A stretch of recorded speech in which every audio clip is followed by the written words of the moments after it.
प्रिय दोस्तों नमस्कार।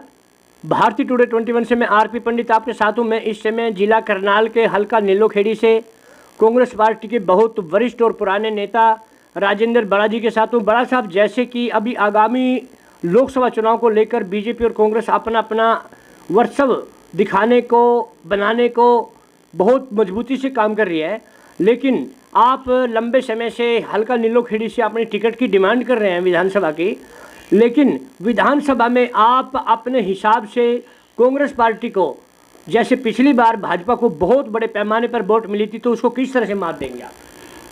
सबसे पहले मैं आपके चैनल के दर्शकों को धन्यवाद करता हूं जो सुन रहे हैं, और मैं आपके चैनल का धन्यवाद भी करता हूं कि आपने मुझे अपना मंच दिया। इसके साथ साथ मैं, जैसे आपने सवाल किया है कि लोकसभा बीजेपी दोनों पार्टियां, इस समय चुनाव बहुत नज़दीक आ गए हैं और दोनों पार्टियां अपने अपने उम्मीदवारों को मतलब तैयारी के हिसाब से वो लग गए हैं। और आने वाला समय जो होना वो कांग्रेस का है। जैसे पिछली बार 10 की 10 सीटें लोकसभा में जो भाजपा को गई थी, वो अब की बार ऐसा नहीं है। अब की बार हमारे पास जो ताकत है उम्मीदवारों की वो अच्छी है, नए चेहरे उतर के आएंगे, और जो कांग्रेस पार्टी है नए चेहरों को उतारेगी, जातीय समीकरण संतुलन बना करके, और एक ऐसा समावेश करेगी, क्योंकि अब बीजेपी के खिलाफ वो माहौल है जो महंगाई, भ्रष्टाचार, और हरियाणा में देखो आपने ये पीपी क्या, आधार कार्ड क्या, राशन कार्ड क्या, ऐसा माहौल तैयार कर दिया है। आम आदमी बहुत दुखी है इन बातों को लेकर के।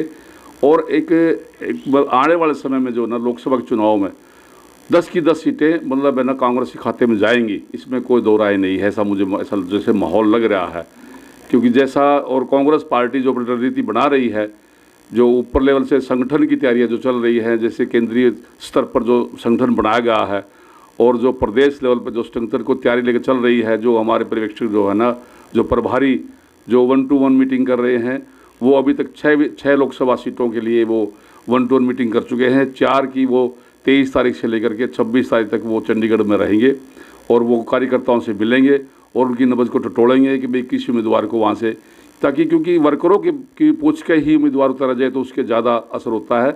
और वो प्रभारी पहली बार ऐसा कर रहे हैं, ये भी मतलब कांग्रेस पार्टी की रणनीति का हिस्सा है। और उसके अलावा जो ना लोगों में बहुत भारी जोश है और लोगों में इसके प्रति एक रोष भी है। जो प्रेजेंट गवर्नमेंट थी, बहुत भारी जो जोश है, ये रोष इसके इसलिए मतलब है ना कांग्रेस पार्टी जो ना बहुत आगे मतलब कि वो रणनीति बना रही है। और आने वाला समय कांग्रेस का है। 10 की 10 सीटें मतलब है ना वो लोकसभा की 10 की 10 सीटें हम जीतेंगे, इसमें कोई दो राय नहीं है। अच्छा बड़ा जी, आप जैसे कांग्रेस पार्टी की 10 की 10 सीटें कह रहे हैं, आप राहुल गांधी जी की जब से भारत जोड़ो यात्रा शुरू हुई थी उसके बाद कितना सहयोग मानते हैं आप इसको?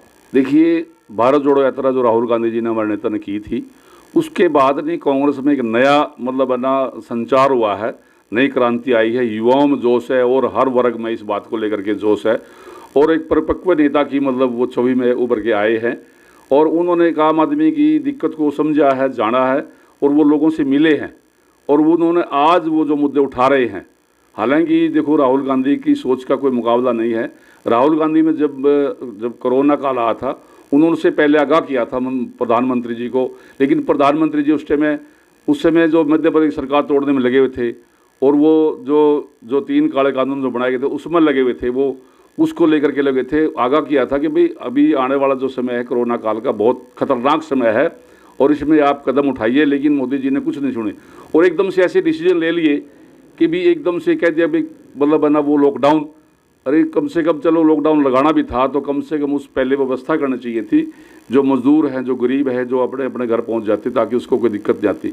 और उसके अलावा कोरोना काल में मतलब किस तरह से लोगों को मूर्ख बनाएगा, भाई आप ताड़ी बजाओ, थाली बजाओ, इस तरह से मूर्ख बनाएगा। उसके बाद 9 दिवे लगाओ, 9 मिनट देखते रहो उसकी तरफ, ये कोई तरीका नहीं है। और उसमें कोरोना काल में किस तरह से अव्यवस्था हुई, किस तरह से लोग मरे हैं, वो एक मतलब लोग अभी तक भूले नहीं हैं, ना उससे उभर के आए अभी तक, क्योंकि सरकार की व्यवस्था बिल्कुल नहीं। ऑक्सीजन की जो कमी हुई, जिस ऑक्सीजन की कमी से जो लोग मरे हैं, ये नहीं कि मेरा कहने का मतलब इनकी व्यवस्था के कारण, अव्यवस्था के कारण मतलब वो जो उस समय हुआ है। राहुल गांधी ने उस समय चेताया था और समय समय पर मतलब है ना वो आगाह करते रहते हैं। जैसे अभी भी जो ना अर्थव्यवस्था के बारे में बताया था कि अर्थव्यवस्था गिरती जा रही है और महंगाई बढ़ेगी, लेकिन उसकी कोई सुनता नहीं। और उसकी ना सुनते उसको ये देखा कि भाई उसने कहा कि भाई ये जो अंबानी के बारे में पूछा कि अडानी के बारे में पूछा, पैसे किसके हैं 20,000 करोड़ रुपए। प्रधानमंत्री को लगा कि ये बार बार सवाल उठाता है, इसको संसद से बर्खास्त किया जाए। और उन्होंने एक षड्यंत्र के तहत, उस साजिश के तहत वो एक ऐसा माहौल तैयार किया गया ताकि मतलब उसको निकाला जाए और 2 साल की सज़ा, जो बिल्कुल एक झूठा केस था, उसमें उसको फंसाया और उसकी सदस्यता खत्म की। लेकिन सुप्रीम कोर्ट का हम धन्यवाद करते हैं और हमें न्यायपालिका विश्वास है कि उन्होंने मतलब उस सदस्यता को बहाल किया और आज वो दोबारा से फिर मतलब सदस्य बन गए हैं और वो फिर लोगों की आवाज़ उठाएंगे। और राहुल गांधी की जो बाहर जोड़ो यात्रा, उसके बाद कांग्रेस का जो माहौल बना है पूरे देश में, वो एक मतलब देखने का विषय, इसमें कोई दौर है नहीं। और नए तरीके से वो नए रूप में, नए कलेवर में कांग्रेस आई है। जो अभी जो केंद्रीय स्तर पर जो CWC बनी है, उसमें भी देखने की बात है कि सभी मतलब है ना वर्गों का, सभी जातियों का जो समावेश किया खड़गे साहब ने। हम खड़गे साहब का और हाईकमांड का धन्यवाद करते हैं कि हमारी बहन जी को भी उसमें स्थान दिया है। हम उसका आभार व्यक्त करते हैं और उनका धन्यवाद करते हैं। और उसके बनने से जो हमारे दलित वोटर है वो भी आकर्षित होगा और पूरे देश में उसका फ़ायदा होगा। मतलब बहन शैलजा को बनाने से बहुत भारी फायदा होगा, इसमें कोई दो राय नहीं है। तो देखिए, राजेंद्र बड़ा जी ने वर्तमान स्थितियों पर गौर फरमाते हुए यही कहा कि आने वाले समय में हरियाणा के अंदर 10 की 10 सीट जिस तरह से भाजपा ने ली थी, इस बार पलटी मारकर सभी कांग्रेस को मिलेंगी। तो हम फिर किसी विषय पर चर्चा करेंगे, तब तक के लिए जय हिंद, जय भारत।